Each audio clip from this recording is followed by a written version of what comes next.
Mohon maaf, saya tidak sependapat dengan apa yang dikatakan oleh mantan Wakil Presiden Yusuf Kala. Beliau mengatakan bahwa Taliban yang sekarang berbeda dengan Taliban berapa puluh tahun yang lalu. Saya tidak percaya. Karena dalam kenyataannya mereka sekarang mengejar-ngejar kaum perempuan untuk jadikan budak seks, kemudian kelompok kelas menengah diberhangus. Tidak ada yang berubah dari Taliban dulu dan sekarang.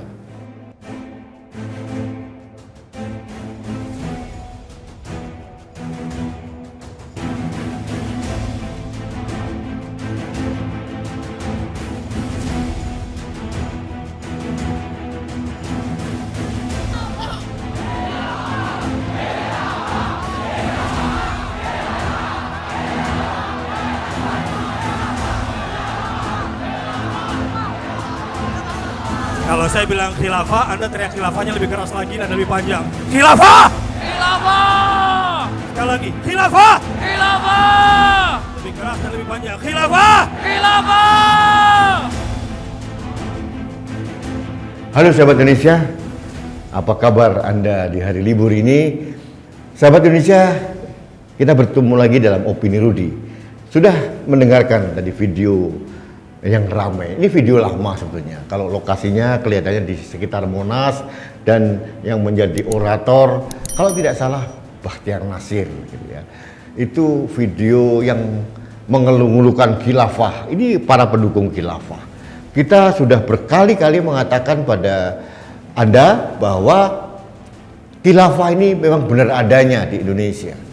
HTI atau mungkin ada partai yang berlabel resmi pun juga ada yang pro khilafah, cuma lagi menyaru menjadi partai yang normal gitu.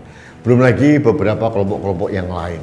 Ini memang benar adanya. Saya tidak tahu video itu dibuat tahun berapa, tapi saya mempunyai pertimbangan kenapa video ini kami tunjukkan kepada Anda, karena terkait dengan apa yang terjadi di negara Afghanistan.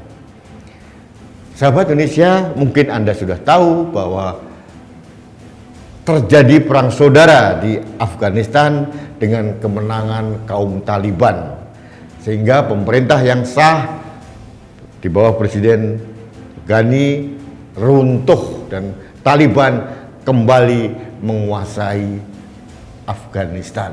Yang terakhir ditandai dengan menguasai Kabul dan Istana Negara. Bagi saya ini tragedi, karena menurut saya Taliban ini adalah representasi dari Islam garis keras, sangat keras. Nah, apa yang terjadi setelah Taliban masuk ke Kabul? Kaum menengah menjadi target utama, diburu kemana-mana, dan terjadi eksodus besar-besaran. Bukan warga asing, tapi warga Afghanistan yang kelas menengah kabur, karena yakin ini akan menjadi sasaran kelompok Islam radikalis seperti Taliban. Nah, saya tidak hendak untuk menganalisis secara lebih detail tentang suasana geopolitik di Afghanistan, tapi pertanyaan saya, apakah hal ini bisa terjadi di Indonesia? Saya tergelitik dengan tulisan atau mungkin pernyataan dari pakar intelijen kita, Jenderal TNI Profesor A.M. Hendro Priyono. Beliau mengatakan bahwa kenapa Taliban bisa berkuasa di Afghanistan, karena kelas menengah di Afghanistan selama ini pragmatis, oportunis, dan diam saja.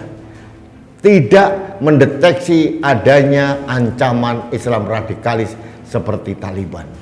Nah, Profesor A.M. Hendro Priyono juga mengatakan kalau Indonesia kelas menengahnya diam saja, bukan tidak mungkin Islam radikalis seperti yang dicontohkan dalam video tadi bisa menguasai Indonesia. Ini warning yang sangat realistis dan saya setuju. Sahabat Indonesia, saya termasuk kelompok dari kelas menengah. Saya rajin bersuara untuk menentang kelompok-kelompok radikalis agama apapun, termasuk agama Islam radikalis, mungkin kelompok Kristen radikalis, agama maupun yang radikalis. Karena ini sangat berpotensi memecah belah bangsa ini.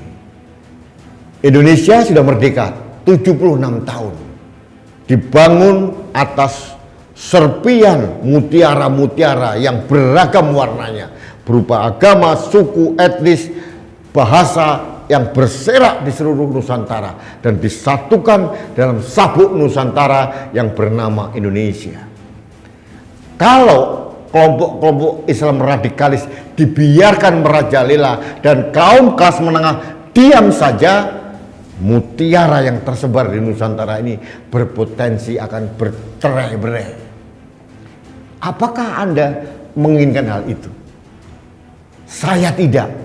Kalau Anda seperti saya, kita menolak Indonesia akan tercerai-berai, mari bersuara untuk menyuarakan penolakan kita kepada orang-orang yang pro khilafah, orang-orang radikalis, orang-orang yang mengancam kebinekaan Indonesia, orang-orang yang ingin mengganti sistem kenegaraan kita. Sahabat Indonesia, ini refleksi kemerdekaan Indonesia dari saya. 76 tahun yang dihasilkan oleh founding fathers kita jangan dibiarkan tersia-sia. Sudah banyak tumpahan darah perjuangan kaum pahlawan kemerdekaan dan para founding fathers kita jangan memaknainya dengan sia-sia.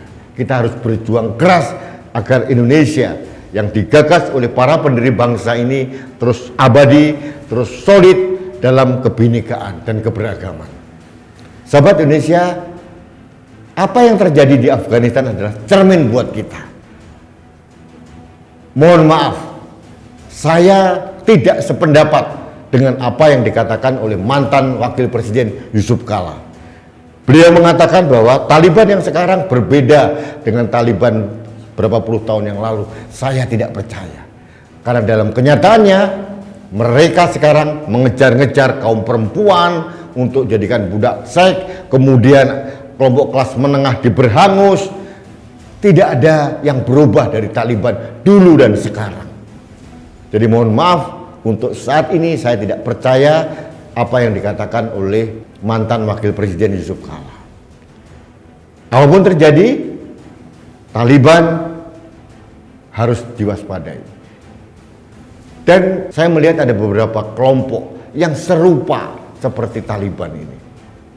Dulu ingat adalah kelompok Mujahidin di Indonesia, kemudian kelompoknya Abu Bakar Basir, terus kemudian kelompoknya Santoso di Poso, atau kelompok-kelompok radikalis yang lain. Ini tidak bisa kita biarkan. Jadi, sahabat Indonesia, ada beberapa hal yang ingin disampaikan. Yang pertama adalah saya menghimbau kepada kita semua kelas menengah atau siapapun warga Indonesia yang cinta Indonesia, jangan diam saja. Speak up, kita bersuara untuk menentang, melawan kelompok-kelompok yang pro khilafah atau kelompok-kelompok Islam radikalis. Karena ini berpotensi mencerai-beraikan bangsa kita. Satu.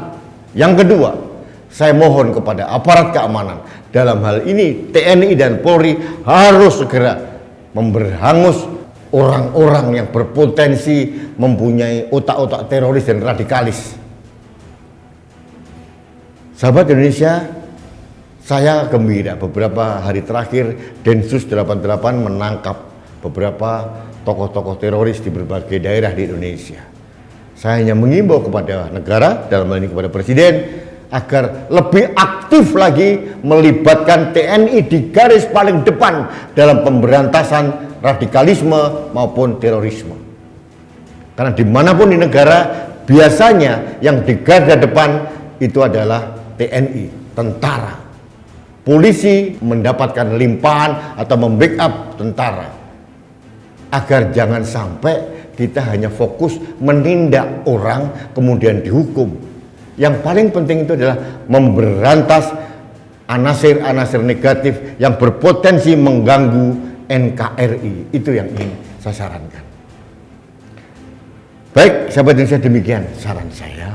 terkait dengan apa yang terjadi di Taliban dan video tadi yang dinarasikan oleh Bahtiar Nasir dan kawan-kawan, dan ini bukan tidak mungkin akan terjadi di Indonesia kalau kita diam saja, kalau kita lengah. Manusia Indonesia yang Pancasilais dan cinta NKRI tidak boleh diam saja. Negeri ini hancur. Ini adalah tugas sejarah kita agar Indonesia ini tetap sama seperti sekarang pada saat kita wariskan kepada anak cucu kita nanti. Yang kedua, saya ulangi lagi, saya mohon kepada negara untuk lebih serius menumpas habis kelompok-kelompok radikalis maupun kelompok-kelompok yang sudah melakukan terorisme. Semua garda terdepan kita sudah siap, ada TNI, ada Polri, ada yang lain. Jadi mohon seluruh sumber daya ini dilibatkan untuk menumpas dan mengamankan serta melindungi keindonesiaan NKRI. Baik sahabat Indonesia, demikian opini saya terkait dengan jatuhnya Afghanistan di tangan Taliban, dan kita mencegah jangan sampai apa yang terjadi di Afghanistan terjadi di Indonesia.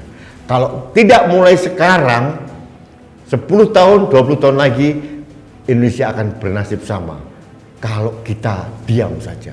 Saatnya kita bersuara, mari kita speak up, bersuara untuk melindungi Indonesia. Baik sahabat Indonesia, demikian opini saya hari ini. Tetap saya mengajak Anda untuk memakai masker, untuk melindungi kita, melindungi orang-orang di sekitar kita. Karena masker saya melindungi Anda, masker Anda melindungi saya, masker kita melindungi Indonesia. Salam satu Indonesia, salam budaya Nusantara, salam toleransi, dan salam sehat untuk Indonesia. Dirgahayu Indonesia. Saya Rudi Eskambil.